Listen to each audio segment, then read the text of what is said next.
What's going on, world? It's your boy. Oh man, jeez, I can't get over this chest cold, man. It's your boy at Big Game James _36 with my hater blockers on. For those who are seeing, this is my favorite gift from the Super Bowl. Okay.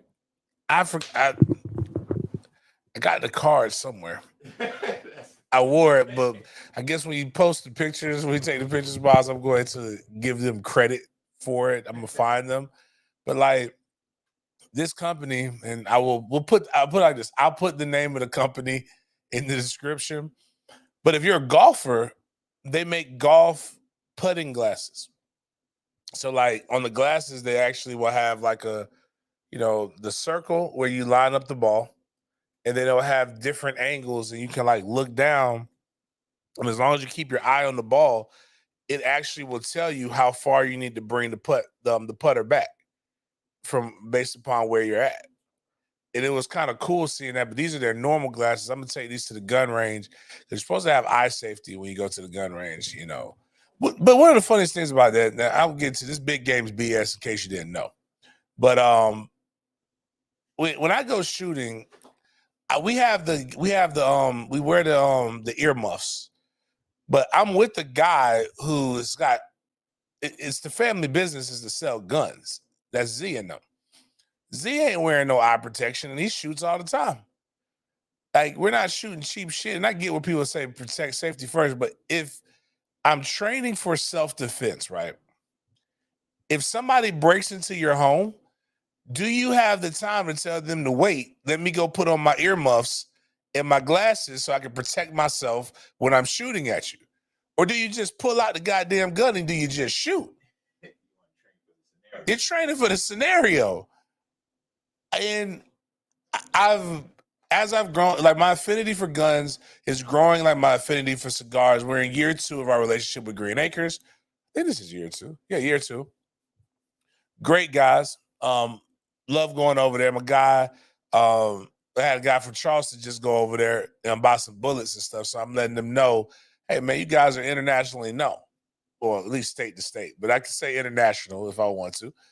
But you know, I see guys go and do. I follow a lot of people on TikTok and in IG, about guns and stuff. I think none of them are better than Green Acres, but it's kind of licensed. So what happened to me in Kansas City doesn't happen to me again. I gun state to state and have reciprocity. But I'll say this: if you have to practice all day, every day for scenarios in which you're going to have to use your gun, right? I think you have a problem. I shouldn't have to be, like guys are just standing in front of the mirror. Like I'm like, guys, come on, man. We're not in the Wild West.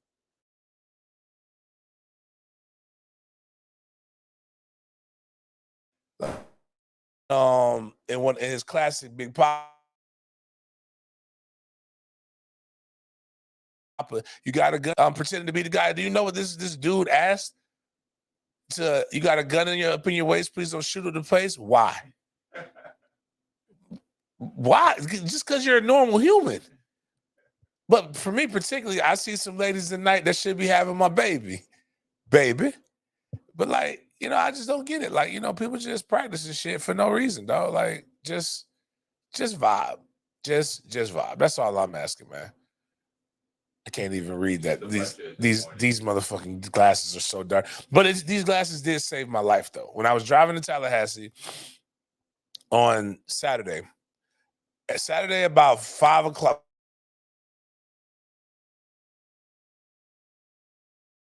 when the sun is like on bright in glasses, you could probably get in a car wreck because it's like directly in your eye. And these glasses did save my eyesight and made sure I didn't get in a wreck. So they're that dark. If y'all can share this in Facebook groups, I'm not sharing it in Facebook groups. Tell people to get on the YouTube, if you will. Come vibe and join us. Right now, I didn't send that over in the housekeeping miles, but if you don't know, every show we open up. Oh, this Big Games BS brought to you by thehumidor.com. Thehumidor.com, the go-to website for all things tobacco related. So good that we even buy our cigars here inside of Goodfellas from thehumidor.com. If you go type in Sports Den at checkout, you will get 20% off. If you spend over $150, you get free shipping. So that's technically when we can't take away taxes. So all in all, you're going to get about 13% off your total order when you include taxes, cutters, torches, lighters, all of that stuff.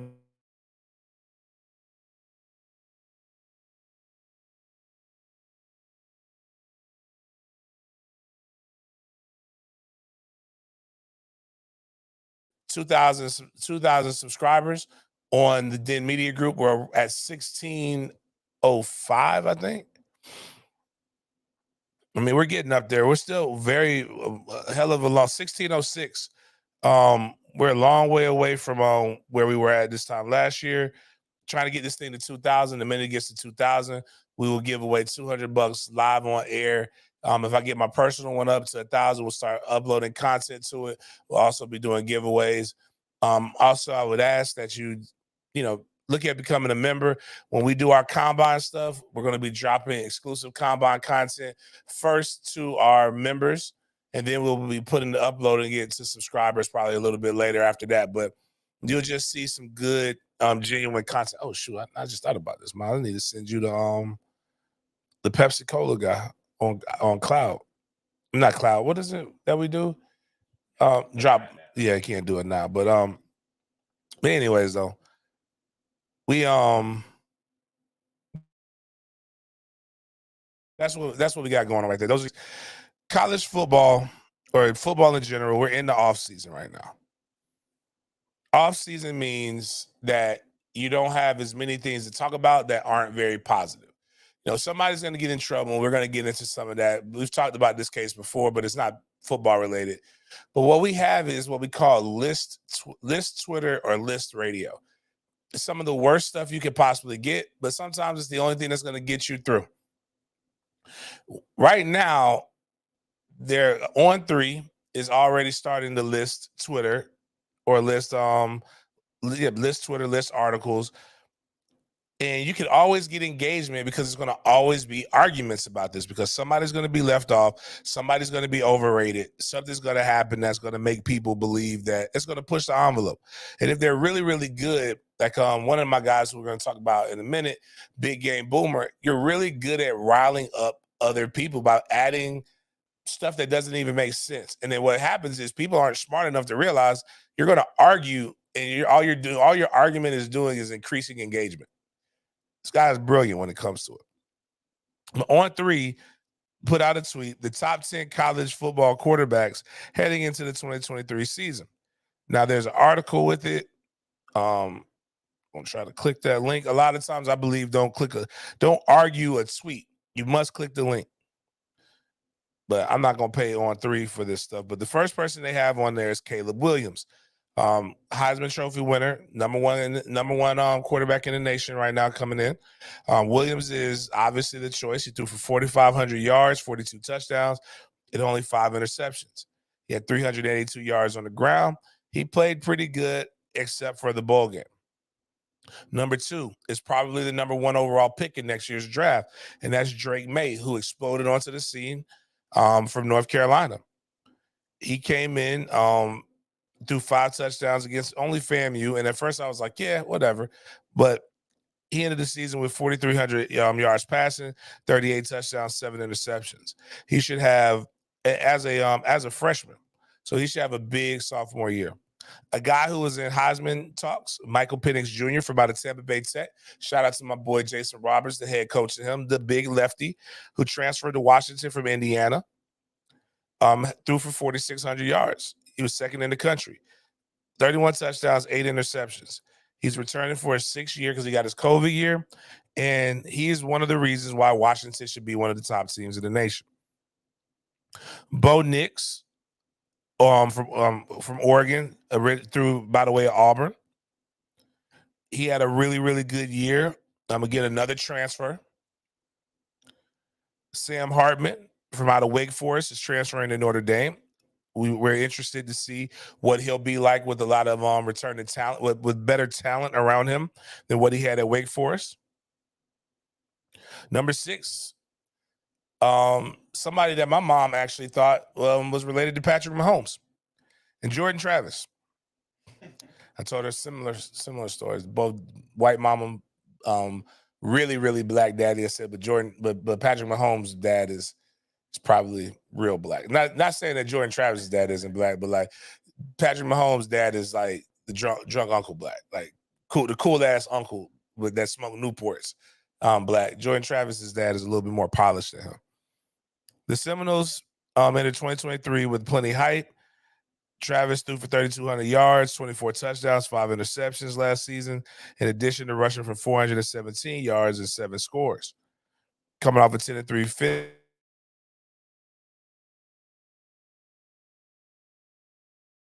finish, many believe if he's able to increase that rushing to 600, Florida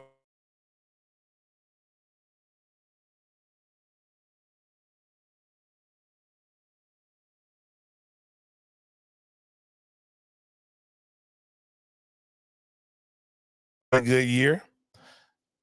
I'm going to bring up something here it's a theme in his top 10 quarterbacks.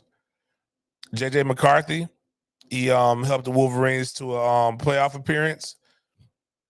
I don't really think quarterback play is what really got them there. I think they ran the ball very good, but he was pretty good. KJ Jefferson enters his 3rd year as a Razorback star athlete, but he's pretty good. Devin Leary from Kentucky. He transferred to Kentucky from NC State. He's last year he suffered a major injury during the FSU game. Really good quarterback. I'm gonna go back through this. So Devin Leary, that's 1. Jaden Daniels, that's 2. Jordan Travis, that's 3. Sam Hartman, that's 4. Bo Nix, that's 5. Michael Penix, that's 6. Caleb Williams, that's 7. In your top 5, 1, 2, 3, 4. 4 of your top 5. 7 of 10. You know what they all have in common? They're all transfer portal guys. According to some of you people, they're all these quitters or winners.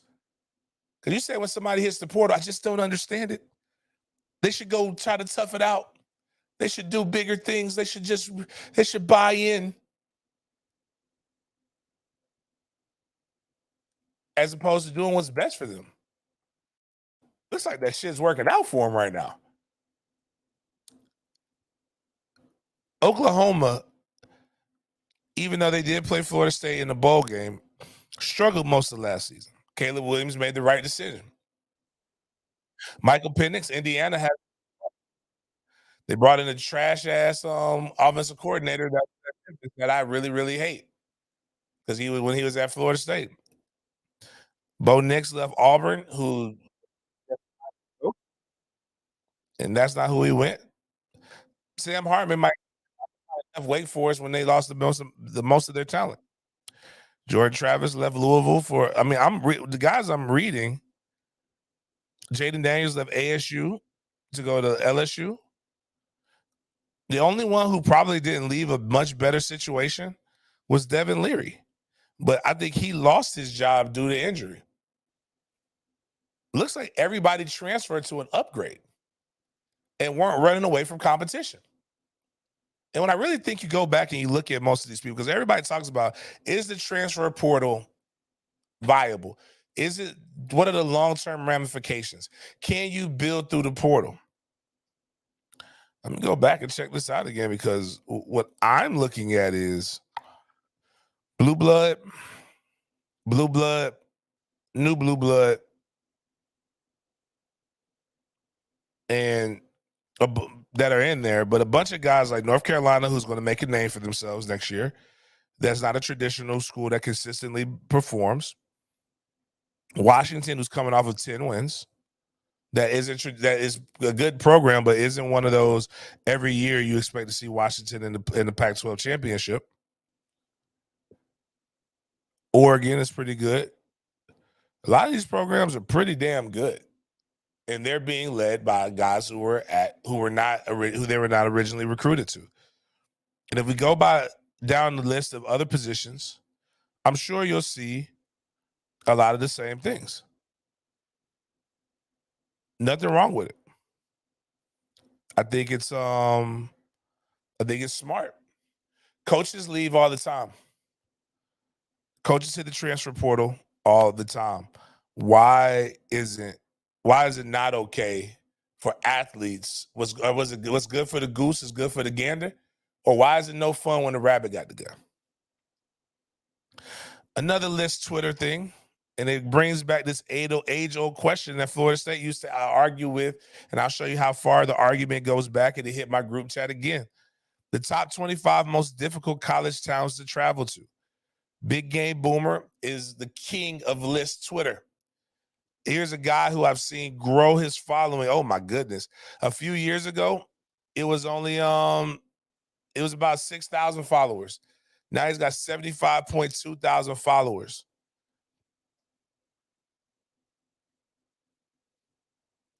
Hell, man, this guy's got it going. He has got it going. Shit, I need to follow him. I'm shocked I don't follow him. Sorry about that. At Big Game Boomer. He makes his list. He checks them twice. Sometimes they make absolutely no sense. Sometimes they're nice. Number 1, Virginia Tech. Number 2, Penn State. Number 3, App State. Number 4, Washington State. Number 5, West Virginia. Number 6, Mississippi State. Number 7, Oregon. Number 8, Illinois. Number 9, Clemson. Number 10, Iowa State. Number 11, K-State. Number 12, Arkansas. Number 13, Oklahoma State. Number 14, Missouri. Number 15, Wyoming. Number 16, Eastern Carolina University. Number 17, Georgia Southern. Number 18, Kentucky. Number 19, Iowa. I'm assuming that's Iowa. Number 20, Ohio. 21, Marshall. 22, Hogtown University. 23, Western Kentucky. 24, Wake Forest. 25, Tennessee. Now, a lot of argument. And in my group chat, the argument shifted to this. I don't see FSU in the list. In 2019, article was written by Bud Elliott. And this argument was happening. This tweet that we have came out October 6th of 2019. This was this is crazy how time flies. I remember this argument. We kept having this in my group chat. Bud Elliott talked about how difficult it was to get to Tallahassee, Florida. And that's why ticket sales and attendance have been dropping. And the biggest problem FSU has had in regards to our game attendance versus other teams' attendance is location. So the premise of the question is, or the premise of the argument is, I'm going to read it again because I don't want to, you put it up there so you guys can read it yourself. The biggest problem FSU has in regards to our game attendance versus other teams' attendance. So FSU in comparison to other teams, that's what the argument is location. I've been to Tallahassee, and it's not easy to get to. The population within 100 miles is also small. All of those things are true. Very true. But you want to know something? That was never a problem when I played. But you know what the difference was until last year and when I played? The difference in Florida State versus when I played versus the Florida State of the last 5 years. We fucking won. And you know what tends to happen when you win? People figure out a way to get to the fucking game. Jacksonville Jaguars. Jacksonville is a city with a populace of 2 million surrounding. Probably I think it's close to 850,000 in there. But when you go to a 1 hour radius, we have about 2 million, maybe more. When the Jags sucked, you know what you could do? You could go get a ticket for probably $2 from StubHub. In the same season, and people complain, oh, it's just hard to get to. I got too much stuff to do. All of a sudden, the Jags start winning. Do you know what happened to that stadium? That bitch was filled to the brim. Primetime games, 1 o'clock games, did not matter. People were there. In fact, when we played KC, there was a lot of huge Jaguars contingent. Some people just went to the city with the hopes that they'll be able to buy tickets, because that's how people think. People are attracted to a winner. Winning is the best marketing that you can do in life. Winning is so marketable that most of y'all spend so much time on Instagram, Facebook, and Twitter, and social media, making people believe that you're winners or you're doing something that you're not, because you understand that attracts a certain type of energy towards you. It's your branding. Florida State won. You know what's immediately happening? All the hotel prices in the city of Tallahassee are going up for football season. I hate to tell you, I'm the one that's telling you. How do you know this, James? Because I know the hookup that I get during football season. My prices went up $75. It was $200 a night for me to get me a hotel room 2 years ago to Florida State during football season. It was $300 last year. It's $375 a game. If my prices are going up, I guarantee you your prices are going up. Now, I'm going to tell you this, though. Even with that $375 is still a bargain for a 4-star hotel in Tallahassee that the team stays with. You know who's going to get an opportunity to be able to use my special link to be able to get rooms? You got to have a membership. You have a membership has rewards. You will be able to go, and there'll be a link as long as they're available. I'll know how many rooms are left over, and you don't have to have a 2-night minimum if you're a member of Den Media Group, or if I have a Big Game James channel at that point, we'll do that. But my point is, and all of this is, though, when we go back and we read this list, what college town is easy to get to? I don't know. Miami's not a college town. Boston College isn't in a college town.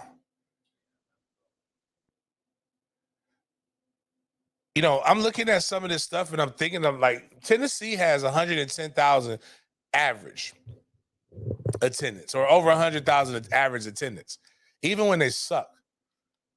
And you know what happens? It's obviously it's the 25th. It's not very easy to get to. Alabama's not easy to get to. You have to fly into Birmingham to drive to Tuscaloosa. I didn't know College Station. I thought College Station was right. They tell you it's right around the corner from Houston, right? It's 2 hours. It's not right around the corner. That means I got to fly. If I'm from Jacksonville, I got to fly 4 hours, 3.5 hours. If I could get a direct shot to Houston, to be able to go get a rent-a-car, they have to go drive 2 hours. Now, there are some flights that go directly to College Station, but it's just like Tallahassee. Those tickets cost a lot of money. You know what's also prevalent in most college towns? A lack of a hotel. One thing about Tallahassee really cannot host 2 major teams that are bringing in over 100. So most colleges, the team stays in a hotel the night before a game. So you get everybody in the same room, right? Same area. You're trying to reduce the distractions. I think they do a better job of it now, keeping them in Tallahassee, but in a hotel that really doesn't have, like, Bobby used to take us to Thomasville, and that's outside of Tallahassee. And it was one of them old school outdoor, like, you got to go outside. You check in, but then you go outside to your key. But like that's how you get there. And I don't know if Bobby realized it. Thomasville wasn't far enough for the hose to not drop to us. So they was coming. They needed to get their fix. Guys wanted to get their fix. They were gonna go do it. And most of these guys, which was a shame, they would go pray with it. We would do our chaplain services. The best prayers come from the biggest sinners. I've learned that. They know every name of Jesus. And then they go sin. Raise major hell. But those were the days. Miss those times. But again, the argument is winning cures everything. There isn't a college town that's easy to get to. It's a stupid argument. Stop it. Because, like, it's just not easy to get. Like I said, Gainesville is right off of 75, a major interstate. But there's nowhere to stay. There's nowhere to stay in Tallahassee that's not going to cost you.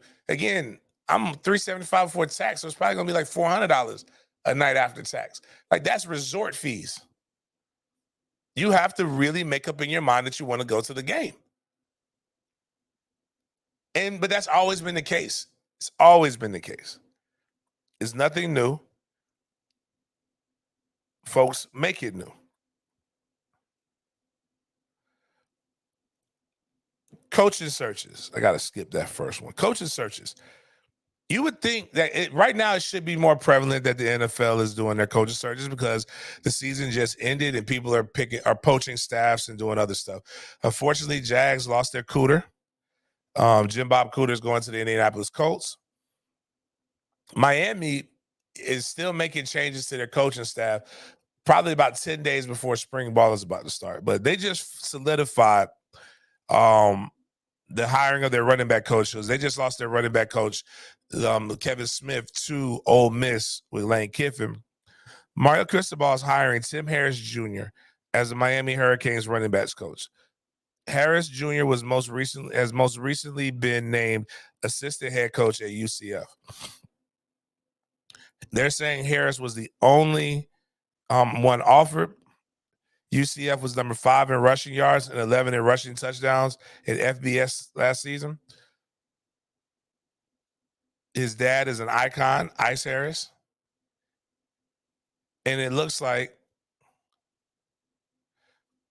they pretty that's a pretty good hire.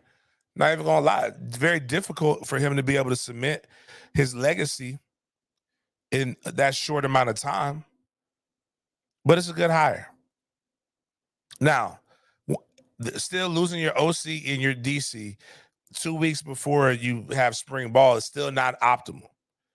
You know what's worse than not optimal? Losing your DC a week before spring ball. And that's just what happened. That's just what happened in Hogtown. Patrick Toney, Gator football co-DC, and the play caller last season is in negotiations to join the NFL's Arizona Cardinals as a defensive assistant. Sources tell ESPN. And Florida's Billy Napier is targeting newly hired Alabama football assistant Austin Armstrong as Toney's replacement. I remember getting this scoop, and I was told this.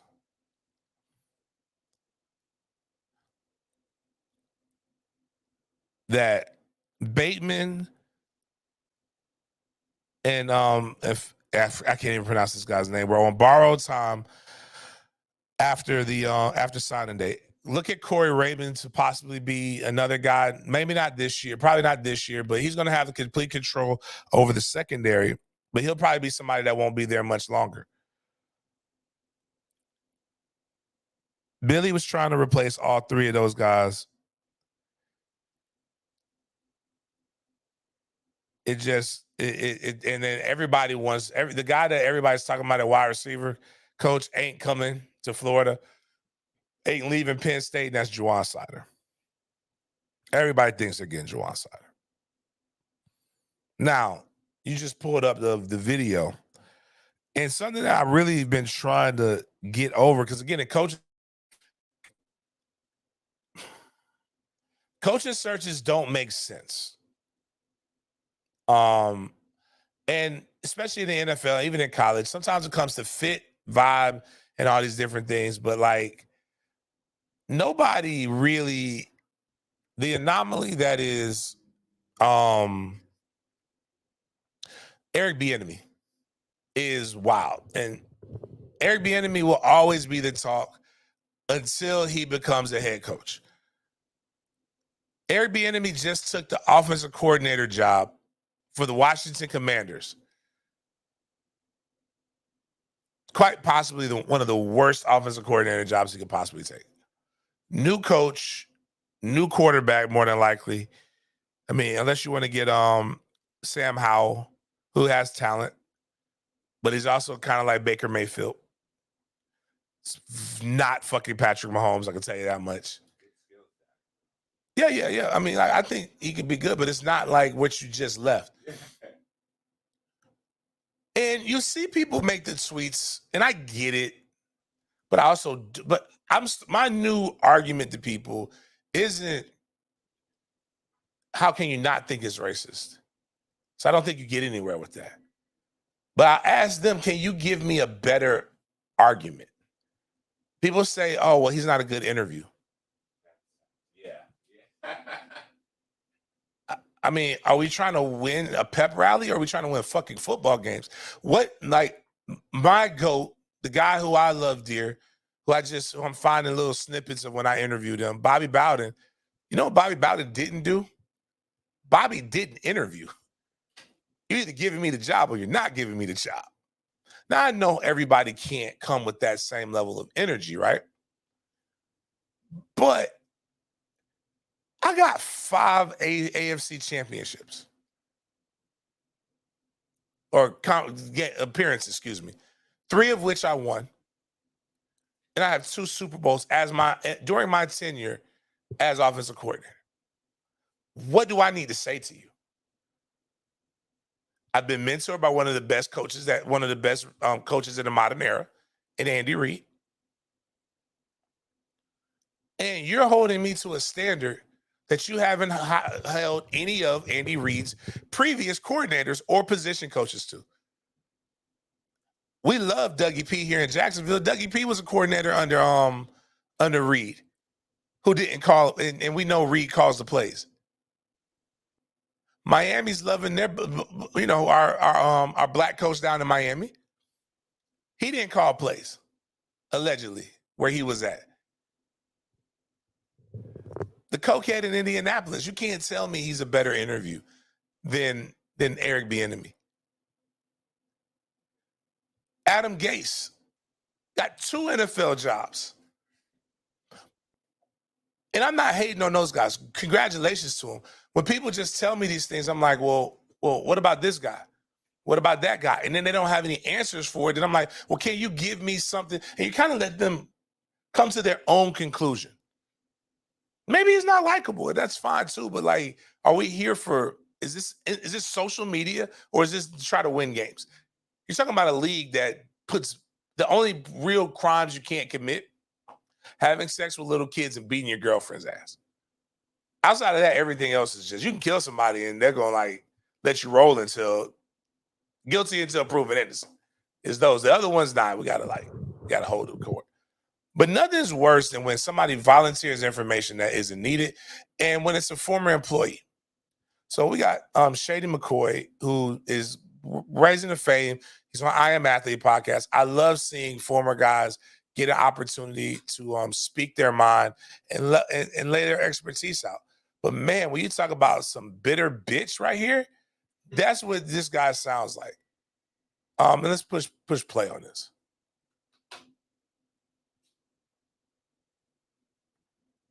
With the Commanders.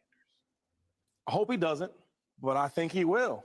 What's his value? What makes him a good offensive coordinator? See, the problem is a lot of these people that go on social media, oh, he should be the guy for the job. They haven't played there. They're not in the locker room. I've been in the rooms where he's coaching, and he has nothing to do with the pass game at all, right? When the plays are designed, that's Andy Reid. When you talk about offensive coordinators, I can tell you what makes Brian Daboll with the Giants a very, very good coordinator. I can tell you what Andy Reid or Doug Peterson. But when I asked about Eric Bieniemy, what makes him good? How do you know what makes Doug Peterson a good offensive coordinator when he didn't call plays either. All right, my bad. Just now, for people who don't know, Shady was benched by Eric Bieniemy. He's a running back, and Eric Bieniemy is the running backs coach. And maybe this isn't coming from a great place. That's all I'm saying. But go ahead, finish. When we watch the film of practices and we correct the wide receivers, the running backs, the quarterbacks, he doesn't talk in there. Andy Reid talks in there. He may say things to the running back because he's an ex-running back coach. I get that. But he has no real responsibility. Now you go from the Chiefs, where you can hide behind Patrick Mahomes, Andy Reid. Then you go to the Washington, where you got to call plays. You got to run the meetings. You got to run the installs. And last issue I have with him is, what makes Andy Reid so great, not the play calls, which we see. That's one of it. But the other thing is like adapting to the players. With Bieniemy, my first practice, I couldn't believe it. He dog coaching, he dog cussing the players. I'm like, and not just the regular players, Kelsey, other players. So it's like, it's hard for me. I'm rooting for him because you're shocked because a coach dog cuss players. What sport have you? That's the first coach that. Wait a minute, hold on real quick. And sometimes people say things that you don't really 100% know. I know Shady was a good player.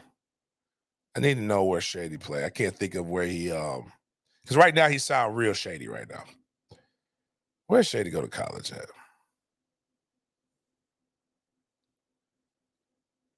Shady went to Pitt. Who was the coach at Pitt? Was Dave Wannstedt the coach at Pitt then? Because I know if Dave Wannstedt, I know you fucking lying if Dave Wannstedt was the coach. It's amazing the names I can remember and bring up, but like that, because probably most of the people listening, like, who the fuck is Dave Wannstedt? He was a good coach at one point. I'll tell you that much. He was, man, you are full of shit, Shady McCoy. Dave Wannstedt, one thing he knows how to do is curse. He's not a bad guy. It's just what happens in football culture. But, he talked about Brian Dable, right? And Brian Dable has been the coach for the Giants. This was his first year. It won Coach of the Year. You know who the coach for the Giants was before Dable got there? 2 years? A guy by the name of Joe Judge. Joe Judge got the job in 2020. That was fresh off of Patrick Mahomes winning a Super Bowl. You know who the offensive coordinator was? One guy by the name of Eric Bieniemy. Joe Judge got that job. Nobody said, I've never seen Joe Judge call an offensive play. Nobody ever said, I haven't seen Joe Judge run a meeting room. Joe Judge was a special teams fucking coordinator. Now, granted, he was special teams coordinator for the GOAT out of New England. But at the same time, it's just it's the stuff, the shit just gets moved, man. Like if people wouldn't be quick to scream this stuff if they knew what the true, like, what are the qualifications? Do I need to be a coordinator to be a head coach? Fine. And then I went and did my research. And other people could double check this. And this is what I love about my show. I don't mind being corrected or wrong. But what are the black coaches with an offensive mindset that in recent history in the last 20 years have been given opportunities? Because I remember Mike Tomlin talking about how he had to make the shift from offensive assistant to defensive assistant because his mentor said you'll never get an opportunity to become a head football coach if you're this. And the rationale was still because people don't believe, like, you gotta remember, we're still recently coming from, like, recently meaning since I've been alive, like, really, I go the last 15 years. Like, Michael Vick was when everything started to shift. Still not the greatest example, but was the shift, which is why having 2 African-American quarterbacks in the Super Bowl was so amazing, because people thought that black people didn't have the mental capacity to be able to do this position. So you're not thinking the offensive coordinator. Jim Caldwell was the only coach that I could think who was an offensive-minded coach, who got an opportunity to become a head coach. Like, and you know what happened with him? And when you go look at his resume, it makes it look worse, right? And you're like, James, why do you say it makes it look worse? Well, here's why. So I want to look at one more guy. This is why it makes it look worse. Because what's my guy's name? Damn. Lovie Smith was defense. Dennis Green. Dennis Green had to be an offensive-minded guy, right? Yeah, Dennis Green was an offensive-minded guy, but he didn't have any experience in the. Yeah, he was. I'll give him that. Yeah, he was an offensive-minded guy. So Dennis Green and Jim Caldwell are really the only two African-American coaches that come to mind, because there ain't but so many African-American coaches we've had. Dennis Green made Minnesota Vikings very, very good. And he was rewarded by being fired when they dipped a little bit. Then he got the Arizona Cardinals job, which he was also fired from. So, but he unfortunately he's I think he's passed. Yeah, pretty sure he's passed. But but Jim Caldwell, go look at his. He's now the offensive coordinator for the Carolina Panthers. Jim Caldwell, as a coach, ain't really bad. Like, he was at first he was with, I'm trying to find these stats here. Yeah. So first he was with Detroit, right? Excuse me, he was with Indianapolis Colts, right? And what has Indy been doing since Jim Caldwell? Firing and hiring. Firing and hiring. You know what he did his first year, 2009? 14-2. You know what he did his second year? 10-6. He had one bad year. Now, this is bad. 2-14. But you would think, like, you know what, man? This man did pretty damn good the first 2 years. Something wrong? No. First 2 years. But then we fire him after year 3. That doesn't happen to anybody else, man. Detroit. He gets picked up immediately by Detroit. 11-5, 7-9, 9-7, 9-7. Detroit just went, I think, 8-9, and they're ready to give this new coach an extension. But you know what Detroit's been doing since 2017 when they fired this guy? Hiring and firing. Hiring and firing. You just don't. It's not that people are like, people are grateful for the opportunity, but they're like, God damn, what the fuck I got to do? Why don't I get the grace that other people get? When did Andrew Luck retire? It couldn't have been that long ago. The 2-14 year must have been the year when they were actually, that had to have been, was that suck for luck?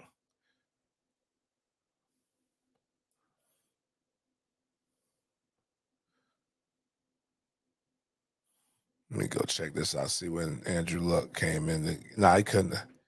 Yeah, that was suck for luck. So you lost your quarterback. That would be the year Peyton got hurt, and you literally knew what you were doing. And you went and got rid of your head coach who previous years had went 24-8, and you got rid of him. Then he goes to Detroit and gives Detroit hope, something that Detroit hasn't had ever. And this is just the path. This is why people believe the things that they believe. Now you got Eric Bieniemy, who's in a situation where, to be honest with you, I would have never fucking left. I would have just realized I'd have been reserved in my fate, and I'd just been like, you know what? Nobody's going to pick me up. I'm just going to be here. But he wants to be a head coach so bad that he goes to the worst possible situation. You got to make sugar in the, you got to turn shit into sugar. You got to make chicken salad out of chicken shit. That, I mean, life ain't fair, but goddamn. That's some bullshit. But this is what black mamas and black daddies have been telling people. I tell my sons this. You don't have to agree with it. If you're not black. If you're not, I would tell you to take that same adage and just, probably apply it. You got to be 2 to 3 times better.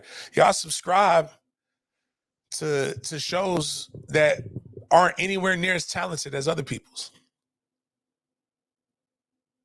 And you listen to opinions of people who have never done anything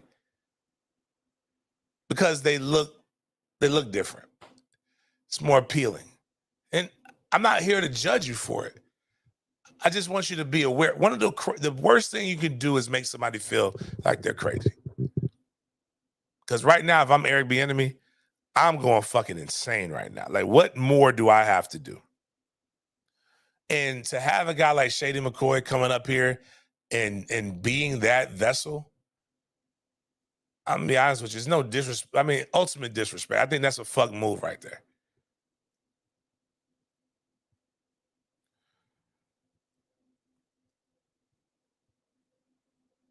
One of the biggest, wildest, and I can't, man. This would be a terrible Green Acres segue. I mean, I guess I can, because you know what? Green Acres Sporting Goods brings you hate o'clock, and the hate is real. That was hateful what Shady did. But I've been in a lot of arguments with women. Never have I ever been in an argument with a woman to where I'd be like, you know what? This bitch got to die.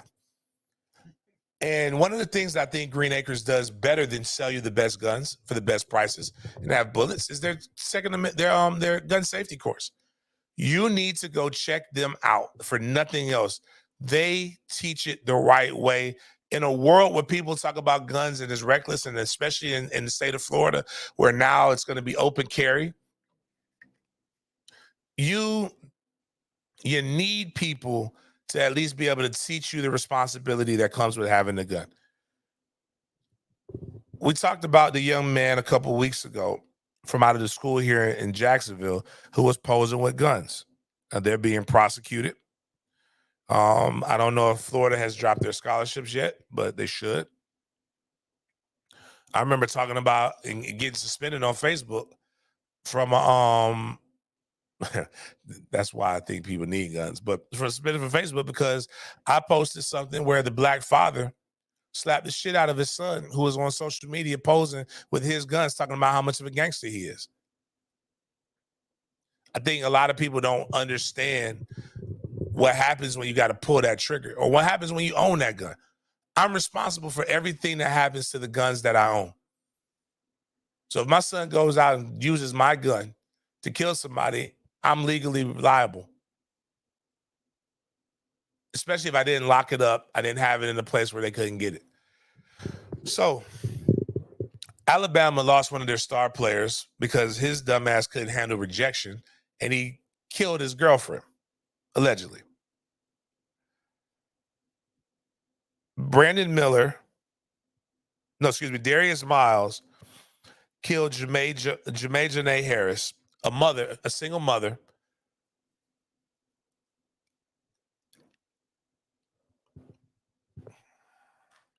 And basically what Alabama's basketball coach has done is really fuck this whole situation up. Should have immediately suspended the guys. He was going through stuff, should have just, but instead of doing the right thing, he did the wrong thing, and not even try to get the facts. But what made it worse is Darius Miles texted Brandon Miller to bring his gun. And Brandon Miller, allegedly, because this all has to be proven in court, but there's a text message, did it. He brought the gun to the Tuscaloosa Strip, killing the woman that led to the capital murder charges for now former teammates Darius Miles and 20-year-old Michael Buzz Davis, according to law. Miles contacted Miller and according to him, and asked him to bring his guns to where they were, according to police. When Miller got to the scene, Miles told Davis, the heat is in the hat. There's one in the head, which means there's a round in the chamber. Miles moved his girlfriend back to get her. Miles moved his girlfriend back to get her out of the line of fire. So that's crazy. Miller's windshield was struck twice by gunfire in the shooting, police say. Another basketball player was at the scene of the shooting, according to testimony. Miller was not charged. That's not a question I can answer. There's nothing we could charge him with, according to the law, she said. Alabama coach Nate Oates said Tuesday that Miller is not in any trouble as a result of his alleged involvement. We knew about that. Can't control everything everybody does outside of practice. Nobody knew what was going to happen. College kids are out. Brandon hasn't been in any type of trouble, nor is he in any type of trouble in this case. Both attorneys asked that their clients be released on bond. Miles and Davis have been sued. So that was 221. And here's what's crazy is the likely first team All-American in Brandon Miller on the number 2 team in the nation provided a gun to a teammate that committed murder. And Nate Oates is basically saying wrong place at the wrong time. Like, what kind of conversation has to happen? Hey, man, I need my gun, man. My girl tripping. No, the fuck you don't. You don't need my gun. Bitch, go get your own gun. Like, this is why, they're stupid. Don't get me wrong. But this is why I believe guns are talked about so like, it's a registered fucking gun. Like, what did you think was going to happen when you gave your registered gun to somebody to use in the commitment of a crime? This is why I blame rap music. My era, they talked about burners.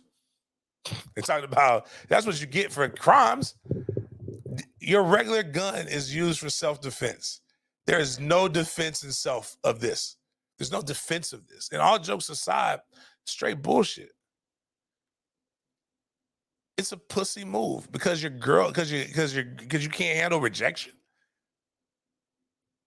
And we want more people to have these things. I want more people to have them, but I want more responsibility. If my son ever,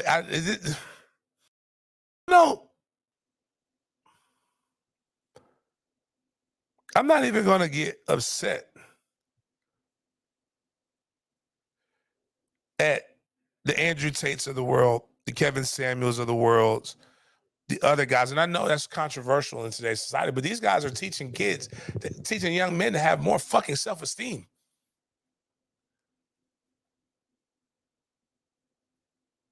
Andrew Tate, who's probably going to get off because the girls got paid allegedly, but like, he's not going to tell you to go shoot your girl because she told you no. You know what the worst he's going to tell you to do? Go find a new bitch. And in this scenario, would that have not been better? If my son's coming to be crying, like, Dad, I need to get you, Dad, let me get your Glock because you're a bit, man, I would say, son, I'd slap him and say, if you don't go find a new bitch and stop trying to get me in here. Matter of fact, this conversation did not happen. And it was dumb as they had it through text message. Why would you? That is a conversation, son.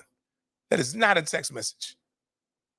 Why are you making me an accessory? First thing I would have went is Charleston White style. I'm snitching. I'm calling him, hey, APD, hey, Alabama, what was it? CPD, Tuscaloosa Police Department. Hey, man, listen, my teammate is about to do something extremely stupid. I need y'all to go intervene because somebody's life might be on the line. He asked me for my gun, and I'm not going to give it to him, but he may go get a gun from somebody else. Now, they may or may not have done nothing, but at the same time, like, now your whole life is ruined. You ruin a child's life because now a young boy doesn't have his mother. Don't know what the father was doing.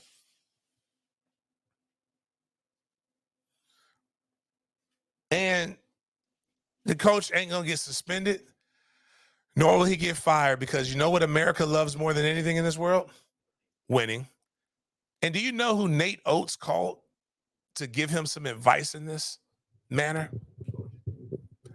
Close. Close. Not far off. Murder Ray Lewis. I shit you not. Next Radio Row. Listen, man, I ran into Ed Reed and had a great time. We have a great conversation. All I know is 2 people died and he was there, and nobody knows what happened. Kudos to his lawyers. Marvin Harrison, hey, listen, Marvin, I won't, because Marvin, sometimes you got to let the iron sing. And that was all Marvin did. Marvin, you can't tell me Marvin wasn't defending himself. I don't know what Murder Ray was doing. All I know is he says he was praying and people died. And I don't want that man praying over me, because that man's prayers are just like, we know it's something. Remember this thing when he was like, if they take this game away from us, which is football, do you understand the amount of evil that will happen, which is crime? Like, nah, Ray. Like, man, most of us, we're a little crazy, Ray, but like most of us are kind of sane, dog. That's your crazy asses out here killing motherfuckers, not me. I'm gonna go figure something else out to do. Like, we was cool during COVID. Like, doing quarantine, like the lockout would have been fine, bro. Like, that's you. I'm more concerned what you're gonna do because you can't talk about it. Which is 10 motherfucking kids. Man, it's the Christians, man. It's not all of y'all. I don't blame you. I know it's some dope, devout ones, but it's the Christians is the ones that I don't want to go. But I will say this. One thing about church, great segue, Miles. Glad you pulled that up, is when this is drying up, I'm going to become a mega church pastor. That is where the bread is. Imagine a world, if you will. Like, just take a step back. I had to ask this to my mother once. And I actually like her pastor. He's very entrepreneur, Reverend Holmes. Does a lot of great stuff in the community. And I think I would do too. But I knew I had to stop going to one of my churches when the pastor just started saying some really weird shit. Man blacked out on stage and said he had a conversation with Jesus. Like, we've talked about Mary and Joseph. Like, none of you guys in your current situation would believe Mary. If Mary said she just got pregnant and ain't had sex with Joseph, none of y'all will believe that. But it's not a bad gig, right? You go, you get like let's say you get a couple hundred parishioners. Let's say you get to 1,000 members of your church, right? I think that's considered a mega church. At a median income of $56,000 a year or something like that. That means your church right there has a valuation of all this of group economics, $56 billion. Let's say everybody is a faithful tither. They tithe 10%. That means you have $5.6 million. That's your church's annual budget. That's just like, low end regular city numbers. Like, that's a lot of money. Now you can do a lot of great and a lot of good in the community. Pastor Joel Olsteen pays himself an annual salary of $54 million from his church's profits. Now, churches are not taxed. I am more on the line of tax churches than I am tax billionaires. Tax them both. Please. But churches get a lot of benefits and breaks, especially on land and property. This man has a custom garage with 20 car stalls for each of his custom vehicles. His favorite vehicle is the Ferrari 458 Italia that costs $270,000. He lives in a 70,000 square foot mansion in Houston. Here's a guy who would not open up his church for the floods. In the New Testament, 4 different times, Jesus tells his followers to always pay their taxes. Why is it that in the United States that churches don't have to pay taxes? The IRS figures if all churches paid for their fair share of 15% taxes, that it would total over $2 trillion a year. More than enough to solve homelessness in this country, since it looks like these pastors would rather spend your donation on new cars than instead of feeding the hungry. Now, there are some that do things really good. I believe Bishop T.D. Jakes is one of the largest employers in the Dallas, Texas area. There's a church, Potter's House here on the west side. It's the largest employer on the west side. They have a food pantry. They have a lot of different things. I personally believe that it's nothing wrong with it as long as the good is outweighing it. But like God, and I am a capitalist at heart, but you have got to be a special type of stupid to knowingly give 10% of your hard-earned money to a guy that's making $54 million a year. You are struggling to pay bills. I'm not saying don't be a millionaire. I'm not saying he needs to be a pauper, but at a certain point, dog, that is prosperity pimping, pulpit pimping. It's the reason why a lot of sane people are leaving the church at an alarming rate. Besides pastors fucking women, fucking people's like, you got the one pastor from Tallahassee, Bishop O. Jermaine. That's a special place. Oh, my man, the El Jermaine did the pimping on a higher level. So one, it's still hilarious to me because this is probably about 4 or 5 years old now too. But O. Jermaine got chased out of the house in his church socks. Just that's all he was wearing, butt ass naked. The man came in with the gun. Then you got brought his wife, because he was caught, obviously. He brought his wife and then the lady that he had the affair with. He had them both in the pulpit. And he preached a sermon on forgiveness. It was amazing. Where's this man? This poor man. I have no idea what happened to the man, but we know old Jermaine's still fucking hoes. It's getting special prayer. This special prayer when the woman gets on her knees and prays it blesses the pastor in a certain manner. Oh my God. Creflo be fucking. I'm sure Joel is fucking too. And Joel learned quite a long time ago that what you must do is talk to the people at a 4th grade level. Because if I can get you to understand exactly what I'm trying to say, I can get you not only to pay your 10% in tithes, but I can get you to offer me more money, which helps me buy more cars. This is my buy. And then he took the what was the quote from Full Metal Jacket? This is my Bible. It's like a thing where they talk about this is my rifle and stuff like that. But again, and I'm gonna segue this into, so say your prayers and you can become rich. Say your prayer, Jabez, and all that stuff, and you can become as rich as Joel Olsteen. But I want to go back and just say that I know I talked about this yesterday, but I want people who didn't listen to yesterday's show to realize Karl MAlone is a devout Christian too, just like Ray Lewis, just like Oates, just like all these other people. And he's full of shit. I told you guys about his son, but it's worse. I just told him, so when Karl MAlone was 20, he impregnated a 13-year-old girl. Well, I think that's when she had birth. When she was 13, when she gave birth, he was 20.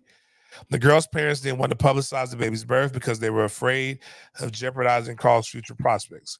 Karl went on to deny the child anyway, even once the paternity of the child was proven unequivocally. I'm going to let you guys know how bad of a person he is. He refused to provide financial support, arguing that $125 a week was too much in child support. This man made $3 million a year. Ew. Karl and his son finally met when the young man was 17 years old. And upon meeting the young man, Karl said, "It's too late for me to be a father to you. You'll have to make it your own way." And that's Demetrius Bell. He also has a daughter, Cheryl Ford.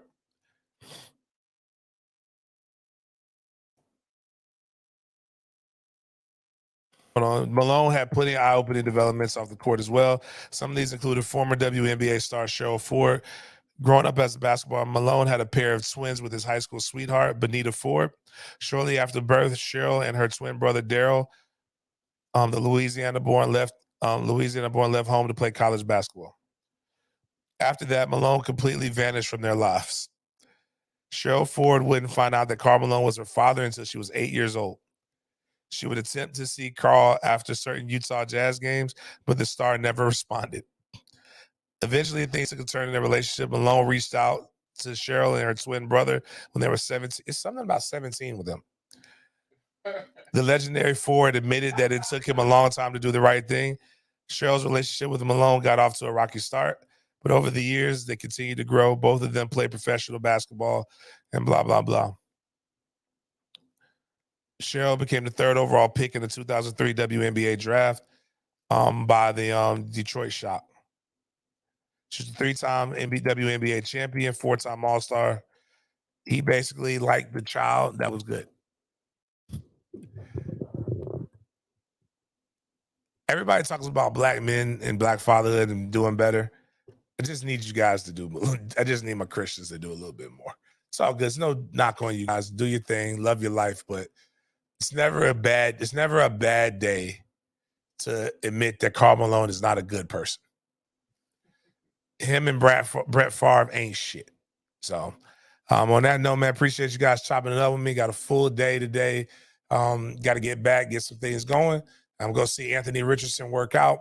A lot of people are wondering if he could potentially be the #1 overall pick. I don't know. Might drop a video tomorrow or something like that just to get the streets talking. Not sure. Don't know how this shit works, but I do know this. I'll see you guys on Friday. Appreciate you chopping it up with me.